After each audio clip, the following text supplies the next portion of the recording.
igsuon, dili ta matingala nga nagahimo tag ingon aning gitawag og symposium nganoman kay gusto nato kanunay ipahibalo ang atong pagtuo, atong ipaambit og atong ipasabot ang pagtuo nga atong gihuptan nga wala masabti sa uban.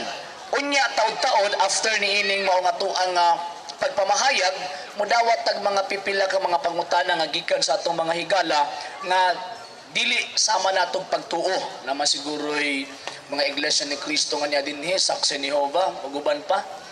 So, taod-taod atong dawaton ng ilang mga pangutana unya maningkamot ta sa paghatag og pagpasabot nganong naa sila sa gawas at the same time nganong misupak sila sa atong pagtuong gihuptan isip Katoliko. Mga higalag, mga igsuon, daghan kaayong pagtulunan ang naa sa Santa Iglesia nga wala masabti bisan pa nga naa nga mga sakop niini sulod sa iyang gitawag og turil. Daghan kaayong Katoliko nga milukop sa tibuok kalibutan apan subo kayong pamalandungon. Out of 1.2 billion Catholics na alamay 2% ka mga Katoliko ang nasayod sa pagtuo. Mao na kung ato ang tan-awon pag-abot sa adlang Domingo daghan kaayong gitawag og manimba pero dili ta makasiguro nga kanang pagtuo nga ilang gihuptan isip Katoliko makaingon ta nga lig-on. Nganuman kay daghan kaayong bibiya sa atong pagtuong Katoliko tungod sa kakulang ni anang maong kahibalo. Mao ang balaang kasulatan dili og dili gayud mamakak og dili gayud masayop sa iyang pag-ingon. Ato ang basahon ang giingon sa usa ka propeta, si propeta Oseas, kapitulo 4 bersikulo 6. Nag-ingon ang maong propeta, nangalaglag ang akong katawhan tungod sa kakulang sa kahibalo. Mao nga halos kasagarang mga dili Katoliko karon kaniadto puros na mga Katoliko. Sagad sa madunggan nato sa radyo ug telebisyon nga nangatake sa pagtuo sa Santa Iglesia Katolika, dati ng Katoliko, kami na silang mga Katoliko. Unya ang pinakapait, kaysa dihang mga taki na sa pagtuong Katoliko, okay lang unta kung magsultig tinuod. Ang problema, ang gipangsulti, puros bakag. Nga na magkaingon mo nga puros bakag gawa sa itong ipangkutlo nila sa balaang kasulatan. Nga na magkaingon mo nga puros baka. Nga naman, kay ang pasanginlan sa ilang kahuyang, ang pasanginlan sa ilang pagkagagma, sa ilang pagkatao, ang ilang gipasanginlan ang simbahang Katoliko. Nanigitan, may ngunday, sa Katoliko pa ko, palahubog kay ko, sa Katoliko pa ko, kawatan kayo ko, sa Katoliko pa ko, himabay kayo ko, sa Katoliko pa ko, ingon anib ko bisyoso, sige pasanginlan, ang simbahang Katoliko. Luoy kaayo ang Santa Iglesia. Nga naman, wa man unta nagsugo nga la pabadlong mo, wa man unta magsugo ang simbahang Katoliko nga la paghubog-hubog mo, paghimpang-himabahay mo, wa magtudlo og magsugo ang Santa Iglesia nga mao nay atong buhaton. Pero ang kamatuoran, ang pinakapait kay ang kahuyang nga ilang nabuhat kaniadto samtang sila Katoliko pa, ilang gipahid sa Santa Iglesia. Mao kun ato ang tan-awon pag-ayo pag mo testimony na mga higala, mga igsuon, ako, praise the Lord, hallelujah, nakagawas na ko sa simbahang Katoliko. Sabihan pagagawa simbahang Katoliko na nahimo na daw sila kulong tarong. Pero question, sa atubangan ba sa Dios nahimo ba silang tarong?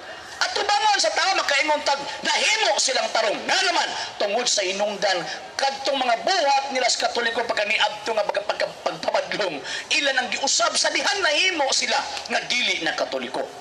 Apan sa atubangan sa Dios enough na makana nga makaingon sila nga kaluwasan na ang among naangkon. Dili na enough mga higala ug mga igsuon. Nga naman kay ang Santa Iglesia Katolika Apostolika Romana maoning lawas ni Kristo nga ilang gibiyahan, ilang gitalikdan. Ang pangutana, kung atong talikdan ang lawas ni Kristo, O sa dihang mobiya ta kang Kristo, ang pangutana, unsa og asa man ta moadto? Unsa man ang atong sangputanan? Unya, basahon nato. San Juan Kapitulo 15, versikulo 6. Unsay gingon sa Ginoong Kristo? Ang dili magpabilin kanako, mahisama sa usa ka sanga, nga ilabay og malaya, pamuniton kini og itambog sa kalayo aron masunog. Sa pamabiya ta sa Santa Iglesia Katolika Apostolika Romana nga mao ang lawas ni Kristo, tablara nga naigo ta sa gingon ni Ginoong Kristo, ilabay, itambog og kauban ta ni anang maong gitawag og kalayo. So mao ni hinungdan nga ang Lay Catholic Apologists International naa sa inyong atubangan kay naning kamot. Si kadaghan-daghang tao gitawag og mangagi, si kadaghan-daghang tao nga nagsuroy-suroy niining mong plaza kay karon sumala pa Family Day karon. Pero wrong. This day is not a family day. This day is the day of the Lord or the Lord's Day. Unsa man ang Lord's Day? Mauni ang adlaw sa Ginoo nga kita mismo nga mga Katoliko uban sa atong pamilya musulod sa atong simbahan aron mosimba kang Kristo. Ang mga dili Katoliko, dili sa ako ang tawag anang pamalandong o sa ako ang pag-observe based sa balaang kasulatan o sa history, ang ilang pagsimba dili man na simba kay Bible study man ang ila. Lahi biya ng simba o Bible study. Pero ang ato ang simbahan, pag-ingon og simba.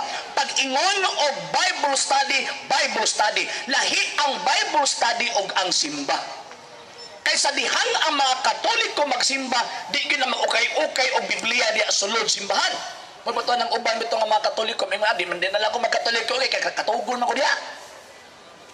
Makalaay man ng Katoliko kay magduka-duka ko. So ang buot ipasabot, nisimba sila sulod sa simbahan, inay, tumanon ang giingon ni Kristo, matuman ang imong pagbuot, dili na ang imong pagbuot, matuman kung di ako na, di ko satisfy mo nang ubalik ko sa lain, kay guwapo ito, kay alive, lukso, magsikaway-kaway kamot, nga pagkahuman. So diha sa atong gitawag og pagsimba, atong gidala ang atong pamilya, atong gisimba si Kristo. Sa unsang pagihaman gisimba si Kristo, pinaagi sa pagsimba kaniya, pagdawat kaniya diha sa dagway sapan nga mao ang iyang lawas. Nya nabiya nay tawagan ng mga argumento ang atong mga higala nga mga Iglesia ni Kristo ni Manalo, katong gitukod ni Manalo. Ingon sila nga kining Katoliko basta mosimba gining Katoliko, sumala sa Biblia painon, nya sa ilang simbahan wa gyud na gipainom. Tanawa na mga Katoliko basta manimba, pag ano na, wag gid nagipainom. Kinsa na reklamo? Ang katong mga di Katoliko, wag makita mo reklamo tang kitay nangadto sila nanuon nga di mo simba mo ti kusog mo reklamo. Pero unsa man gyud rason? Nganong dili man ta makainom diha sulod sa simbahan. Pero nga tong simbahan Katoliko manggod, kung gagmay ra niya ang pari magnisa niya, gamay ra mga tao pwede paimnon. Nga naman, tungod kay na ay tulo ka rason nganong dili ta makainom sa panahon anang communal mass o kanang mass sa adlang Domingo. Na ay 3 reasons nganong kita mga Katoliko dili ta paimnon og bino sa dihang mosimba ta. Unang rason, kanang gitawag og economic reason. Kanang rasong ekonomiya. Nga naman, kay dili man ta pareha sa Iglesia ni Kristo ni Manalo nga pagtagaag sobre obligado gyud nga mosudlan og kwartang sobre. Di po ta pareha sa mga gitawag og Sabadista or kanang Seventh Day Adventist nga naa sila 10% sa ilang abot. Kung butan nato ang sweldo 9,000 ang bulan, so ilang ihatag sa ilang simbahan every month 900 pesos.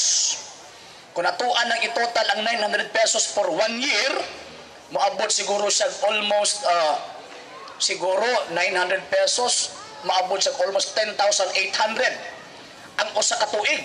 Nya ang usa ka tuig musabadista ka na kay 10,800 kung nabuhi kag gitawag og 40 anyos unya matag tuig 10,200 800, so mahulog siya nga maabot og almost 500,000 kung 9,000 ang imong bulan.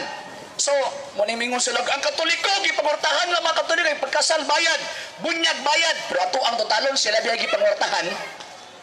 Kasi tuwa mo, bayad lang man tao kuan. Actually, ang misa di ba lang bayaran. Ang kasal di na mo bayaran. Ang atong gibayaran, kanang naa sa sulod mga nerbisyo, kay dili man na puro buko-buko na manitiyan. Unya kanang atong kurente, kanang atuang mga gamit, wala man ato nagipunit. Atuang man ang gipangpalit. So, maunay rason nga nung ingon anak na dako, ang atuang mabayaran. Pero sa ilaha, buhi pagani, wala pagipatay, wala pagikasal, wala na. Dako na kaayo o nahatag sa ilahang simbahan. Pero ilaman to. Ato ang respetuhon, ang punto ang ato. So for economic reason, nga naman, kay dilit na parihan nila nga obligado kita nga muhatag ingon ana ang kantidad. Nagadepende na sa ato ang kinasingkasing nga paghatag kung pila ang atong ihatag sa atong paghalad. Unya ang wine, kanang grapes wine, kay dili pwede nga mumisa ang pari nga dili na tawag anang bino sa ubas ang iyang gamiton. Kaya kanang mga laing sekta, ilang gamiton ala kay juice man na. Pero ang Biblia, nag-ingon ang Biblia, ang gigamit ni Kristo, bino. Wala giingon din nga juice ang gigamit. Pero ilaha, juice man ang ilang gigamit. So supak na sa giingon sa Biblia. Kaya ang giingon sa Biblia, bino man ang gigamit. So dapat bino ang gamiton. Question, unsa man tong klase nga bino ang gigamit ni Kristo? Kadtong bino ang gigamit ni Kristo, grapes wine to. Kung moadto tag tawag anang mga department store karon, mangutana tag pila ang bino, ang wine kanang mumpo lang daan niabot na siya 263 pesos. Oh, 263. Unya kung paimno nimo ang seating capacity sa katedral mga almost 2,000 katao. Unya paimno nimo ng 2,000 katao sa tag 263 pesos na kantidad sa gitawag o kanang bino, kulang pa tangki-tangki nga gitawag og bino. Kaya nya naman po yung mga Katoliko po nga mga abusado dito na mag-inom sa simbahan. So mawala na kining maong gitawag og kanang kabililhon sa dugo ni Kristo diha sa Santos nga misa. So, di na mahitabong agisimba ni Kristo, agisimba na si Kristo, kung dili ang atong gihimo din, naghubog na ta, nagtagay na ta. Maunay rason, unang rason, nganong kitang mga Katoliko, dili ta makainom sa bino sa panahon ni anang maong gitawag og misa, kanang communal mass. Okay, so, ikaduhang rason, nganong dili ta manginom og bino sa dihang musimba ta kanang every Sunday. So unang rason, mauning gitawag og for economic reason. Second reason, nganong kita mga Katoliko dili manginom og bino panahon sa atong gitawag og misa tungod anang hygienic reason. Rasong panlawas. Nga naman kay ang pari basta mo misa pinakataas sa gamiton ana duha o tulo ka gitawag og kalis. Pero sa altar usa ra gyud nakabuok. Usa lang kakalis ang gamiton kay sign man gud na of unity. Kay si Kristo sa dihang nagmisa, bisag 12 to ka mga apostoles ang naa sa palibot, usa lang ka gitawag og kalis ang iyang digunitan. Dili daghan. Nga naman kay wa man sila magtagay. Dili pareha sa Iglesia ni Kristo ni Manalo nga panahon sa tawagan ng ilang Santa Cena, usa-usag baso. Pero ang giingon sa Biblia, panginom kamo ang ilalahi na pagtagay mo. Nagtagay na sila.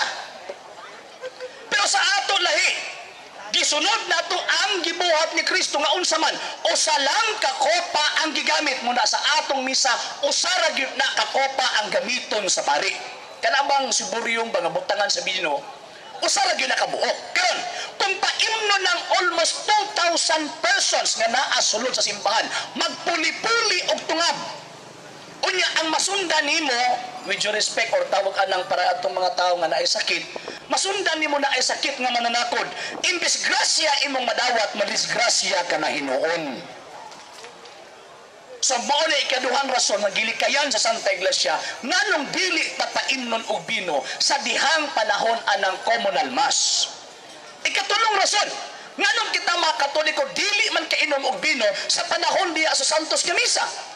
Ang ikatulong rason og pinakabugat nga rason kanang gitawag og theological reason. Rasong teolohikanhon. Unsa man dinha? Kaysa dihang dawaton nato si Kristo sa kagway sapan, ang atong gidawat nga Kristo buhi nga Kristo. Pag maingon tag buhi nga Kristo, kompleto na unod og dugo. So no need na nga mudawat ta sa gitawag og bino. Kaya San Pablo mismo nag-ingon 1 Corinto 11:23-26, either of the two, bisan asa anang duha, pwede nimong dawaton sa dihang moapil ka ni anang maong pagsimba. So usa ni anak kompleto na.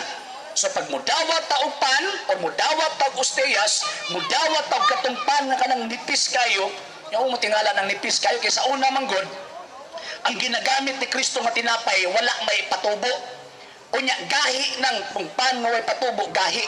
Muna gihimo ang pamaagi nga dili maglisod ang magkaon ni anang pan nga way patubo. Mabutang katawa ko usahay pag ingon ni Ginoong Kristo kung labayon ka og tinapay, bato, balusi og tinapay. Nya kay ang tinapay dahil sa una mas gahi pas bato. Kay wa gyud patubo, i-trial gyud ninyo, luto mo pan nga way patubo perting gahi ana. Unya di na mapanos og pila ka semana. Muna ang mga Hudiyo sa una magbalon og pan, maglakaw-lakaw, di ginam ngitag sudan kay pan mo gito ilang kanon. Wa gid patubo nga pan. Kay nga so kanang ang pan nga way patubo mo na lang gitawag og ostiyas. Kanang host nato ang gitawag og madawat sa atong misa. So, mao ni katulong rason nganong di ta makadawat ni anang maong gitawag og bino tungod kay sa dihan gidawat na nato ang lawas ni Kristo nga mao nang gitawag og osteyas, gidawat nato ang tibuok Kristo unod og dugo. Unya unsa migingon ni Kristo sa diyang mudawat ta sa iyang lawas? San Juan kapitulo 6 atong basahon ang balaang kasulatan, versikulo 53 hangtod 56. Nag-ingon dinhi, si Jesus miingon kanila, sultihan o kamo, kung dili kamo mukaon sa unod sa anak sa tao o dili mo inom sa iyang dugo, dili kamo makabaton sa kinabuhi. Ang mukaon sa akong unod og mo inom sa akong dugo, may kinabuhing walay katapusan. Kay ang akong unod mauman ang matuod nga pagkaon ug ang akong dugo mauman ang matuod nga ilimnon. Ang mukaon sa akong unod ug moinom sa akong dugo, magpabilin dinhi kanako ug ako diha kaniya. So maunang manimbata nga duman kay na atong kalag kinahanglan pagkaon aron ta mabuhi diha sa atubangan sa Dios. Kay daghan kaayong dagkog lawas, buhig lawas, pero patay ang iyang kalag. Og ang pagkaon sa atong kalag mao nang atong gidawat diha sa atong santos na misa. Unya nabi uban maingon nga okay lang di ko makasimba nya napagay mga buging Katoliko maingon nga asiblad. Una lang dito iampor ako dira ko sa balay magsimba. Kinsa may imong gisimba diha sa balay ang bongbong? Pwede ka makaampo sulod sa balay. Pero di yun mahitabo nga makasimba ka diha sulod sa balay. Ngano man kay ang pagsimba naharag yun diha sa simbahan. Wa may misa sulod sa inyong balay. Ang misa naaman sa simbahan. So kinahanglan mo ato sa simbahan. Ngano man kay naaman din na ang matuod nga pagsimba. Unya ang giingon sa atong katesismo, Catechism of the Catholic Church number 2181. Si bisan kinsa nga dili makasimba sa Dios sa adlawng Domingo, sa tinuyo na di gyud siya mosimba, walay igong rason, nakaangkon siya sa sala nga grabe, sa sala nga bugat or grievous nga sala, equivalent sa mortal nga sala. Katong uban nga wa nagkabalo, okay ra to kay niingon man si Kristo nga pasaylua sila kay wa sila masayod sa nagbuhat, maigo ra sila adto.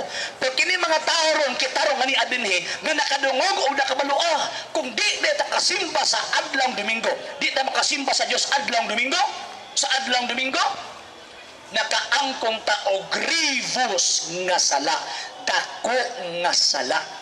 So kung mamatay ta ng panahon na nya nakabalo ta, kita mo simba, soto yung siyemperno, wag yun yung sangit-sangit.